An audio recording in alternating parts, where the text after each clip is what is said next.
ಎಲ್ಲರಿಗೂ ನಮಸ್ಕಾರ. ಈ ದಿನ ಈ ಒಂದು ಫೇಸ್ಬುಕ್ ಲೈವ್ಗೆ ಬಂದಿರುವಂಥ ವಿಷಯ, ನಮ್ಮ ಮುಳಬಾಗಿಲು ತಾಲೂಕಲ್ಲಿ ನಮ್ಮ ಕನಕಭವನದಲ್ಲಿ ಇತ್ತೀಚೆಗೆ ನಿನ್ನೆ ಎಲ್ಲ ಮೊನ್ನೆ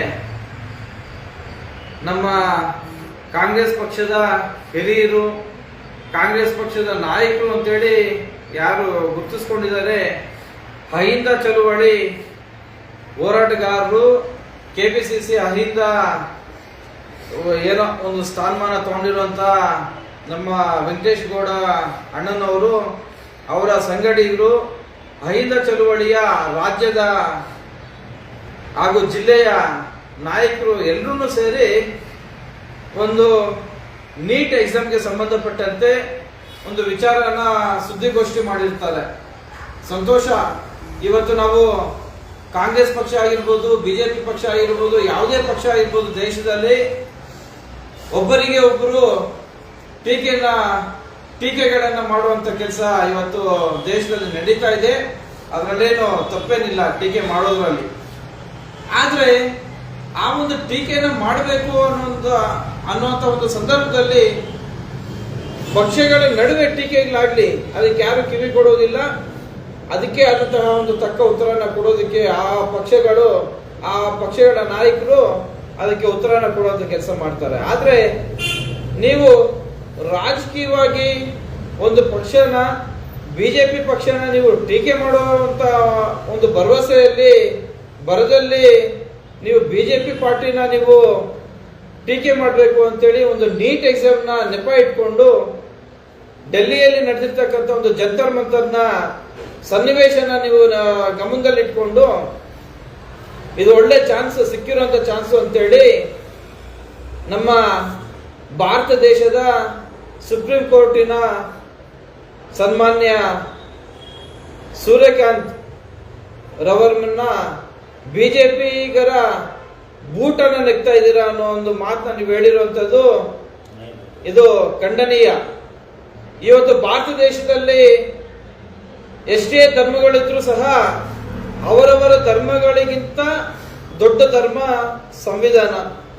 ಆ ಸಂವಿಧಾನದ ಅಡಿಯಲ್ಲಿ ಕೆಲಸ ಮಾಡ್ತಿರ್ತಕ್ಕಂಥ ನಮ್ಮ ಸುಪ್ರೀಂ ಕೋರ್ಟ್ನ ನ್ಯಾಯಾಧೀಶರನ್ನ ಸೂರ್ಯಕಾಂತ್ ಅವ್ರನ್ನ ನೀವು ಬಿಜೆಪಿಗರ ಬೂಟ್ ನೆಕ್ತಾ ಇದ್ದೀರಾ ಅಂತೇಳಿ ನೀವು ಹೇಳೋದು ಎಷ್ಟರ ಮಟ್ಟಿಗೆ ಇದು ಸರಿ?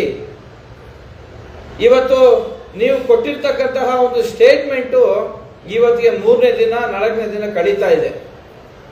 ಆದ್ರೂ ಸಹ ನಮ್ಮ ಪೊಲೀಸ್ ಇಲಾಖೆಯವರು ಸುಪ್ರೀಂ ಕೋರ್ಟ್ನ ಜಡ್ಜ್ನ ಬಿಜೆಪಿಗರ ಬೂಟ್ ನೆಕ್ತಾ ಇದ್ದೀರಾ ಅಂತೇಳಿ ಅಂದಿರೋದ್ರಿಂದ ಈಗಾಗಲೇ ನಮ್ಮ ಪೊಲೀಸ್ ಅಧಿಕಾರಿಗಳು, ನಮ್ಮ ಕೋಲಾರ ಜಿಲ್ಲೆಯ SP ಅವರು ಈ ಕೂಡಲೇ ಸುಮೋಟೋ ಕೇಸ್ನ ದಾಖಲು ಮಾಡಬೇಕಾಗಿತ್ತು. ಆದ್ರೆ ಏನೋ ಗೊತ್ತಿಲ್ಲ, ಇವತ್ತು ಕರ್ನಾಟಕ ರಾಜ್ಯದಲ್ಲಿ ಕಾಂಗ್ರೆಸ್ ಸರ್ಕಾರ ಇರೋದ್ರಿಂದ ಮೋಸ್ಟ್ಲಿ ಈ ಒಂದು ಪ್ರಕರಣಕ್ಕೆ ಸಂಬಂಧಪಟ್ಟಂತೆ ಸುಮೋಟೋ ಕೇಸ್ ಮಾಡಿಲ್ವೇನೋ. ದಯವಿಟ್ಟು ನಮ್ಮ ಕೋಲಾರ ಜಿಲ್ಲೆಯ SP ಮೇಡಮ್ ಅವ್ರನ್ನ ನಾನು ವಿನಂತಿ ಮಾಡ್ತಾ ಇದ್ದೀನಿ, ನಮ್ಮ ಸುಪ್ರೀಂ ಕೋರ್ಟ್ನ ನ್ಯಾಯಾಧೀಶರನ್ನ ಬಿಜೆಪಿಗರ ಬೂಟ್ನ ನೆಕ್ತಾ ಇರುವಂತಹ ಒಂದು ಜಡ್ಜ್ ಅಂತೇಳಿ ಅಂದಿರೋದ್ರಿಂದ ಈ ಕೂಡಲೇ SP ಮೇಡಮ್ ಅವರು ಸುಮೋಟೋ ಕೇಸ್ನ ದಾಖಲು ಮಾಡ್ಕೋಬೇಕು ಅಂತೇಳಿ ನಾನು ವಿನಂತಿ ಮಾಡ್ತಾ ಇದ್ದೀನಿ. ಮತ್ತೆ ಕಾಂಗ್ರೆಸ್ನ ಹಿರಿಯರು, ಕಾಂಗ್ರೆಸ್ನ ಕಾರ್ಯಕರ್ತರು ದಯವಿಟ್ಟು ಗಮನಿಸಿ, ನಮ್ಮ ಬಿಜೆಪಿಗರನ್ನ ನೀವು ಯಾವುದಾದ್ರು ಒಂದು ವಿಷಯ ಸಿಕ್ಕಿದಾಗ ಟೀಕೆ ಮಾಡೋದು ದೊಡ್ಡ ವಿಷಯ ಏನಲ್ಲ.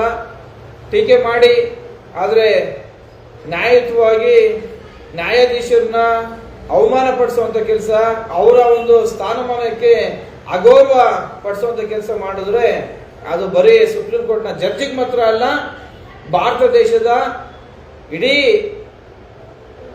ಸಮಾಜಕ್ಕೆ ನೀವು ಅಗೌರವ ಕೊಟ್ಟಂತೆ ಆಗುತ್ತೆ. ಸಂವಿಧಾನವನ್ನ ನೀವು ಅಗೌರವದಿಂದ ನೋಡ್ತಾ ಇದ್ದೀರಾ, ಸಂವಿಧಾನಕ್ಕೆ ಅಗೌರವ ಕೊಡ್ತಾ ಇದ್ದೀರಾ ಅನ್ನೋದು ನಿಮ್ಮ ಈ ಒಂದು ಸಣ್ಣ ಸಂದೇಶ ಇವತ್ತು ಭಾರತ ದೇಶದ ಎಲ್ಲ ಪ್ರಜೆಗೂ ಇವತ್ತು ಗೊತ್ತಾಗ್ತಿದೆ. ಈ ಕೂಡಲೇ ನಮ್ಮ ಅಹಿಂದ ಚಳವಳಿಯ ವೆಂಕಟೇಶ್ ಗೌಡ ಅಣ್ಣವರು ಇಡೀ ಭಾರತ ದೇಶದ ಜನತೆಯನ್ನ ಉದ್ದೇಶಿಸಿ ಕ್ಷಮೆಯನ್ನು ಯಾಚಿಸಬೇಕು. ಸುಪ್ರೀಂ ಕೋರ್ಟ್ನ ಜಡ್ಜ್ ಅವರ ಕ್ಷಮೆಯನ್ನು ಯಾಚಿಸಬೇಕು ಅಂತೇಳಿ ನಾನು ಕೇಳ್ತಾ ನನ್ನ ಮಾತುಗಳನ್ನು ಮುಗಿಸ್ತಾ ಇದ್ದೀನಿ. ಜೈ ಹಿಂದ್, ಜೈ ಭಾರತ್ ಮಾತೆ.